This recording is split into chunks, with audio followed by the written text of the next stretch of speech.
We got more breaking news. Saquon Barkley is staying in the NFC East. I didn't lose my voice screaming that. And joins the Eagles. Schefter is reporting it's a 3-year deal worth $38 million, $26 million fully guaranteed at the signing.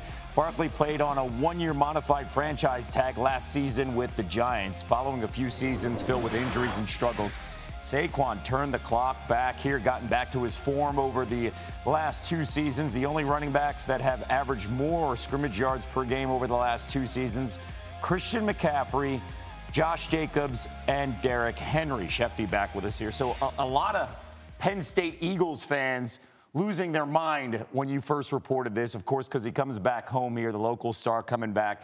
How did this deal get done? Because when you look at the Eagles' track record, they don't overspend at this position. Well, what's fascinating to me is that the Giants and Saquon Barkley worked a long period of time to try to get a long-term deal done. They couldn't get that deal done over years. And within a couple of hours, the Eagles had an agreement done with Saquon Barkley to bring him to Philadelphia. Let's be honest.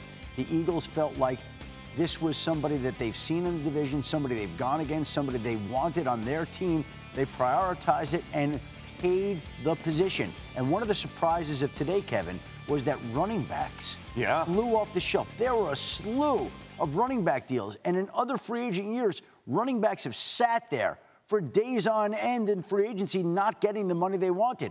Today, everybody's signing running backs. We may see all the good running backs done and off the market within 24 hours, and Saquon Barkley leads that list with the big deal that he got today from the Philadelphia Eagles.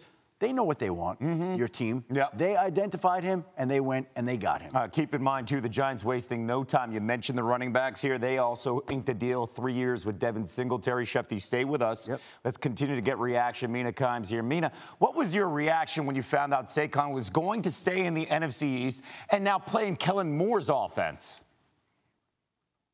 Well, I was surprised at first because, as you said, this is not something the Eagles usually do at the running back position. But of the running backs available, and you have to think this reflects on how they see the draft as well, Saquon was my favorite, and I really like the fit with Philadelphia. A couple of things stand out, Kevin. Last year, he averaged only 3.9 yards per carry, but you really have to put that number in context. He was running behind a terrible offensive line. And there's a stat I like called rushing yards over expected from Next Gen Stats that accounts for blocking, and in that metric, he was actually 7th amongst high-volume backs, tied with James Cook, who of course had an excellent year. The other thing I like is his ability as a pass catcher, which has not been an element in this Eagles offense in recent years. Saquon can run routes. You can put him in the backfield, and defenses won't know if he's running or if he's going to be a receiver. And I'm excited to see what Kellen Moore does with him in that regard, because it'll make this Eagles offense more dynamic than it's been. No doubt he's a 3-down back. Saquon averaged just shy of 99 yards from scrimmage per game in his career, 5th most since he entered the league. Mina, thank you so much.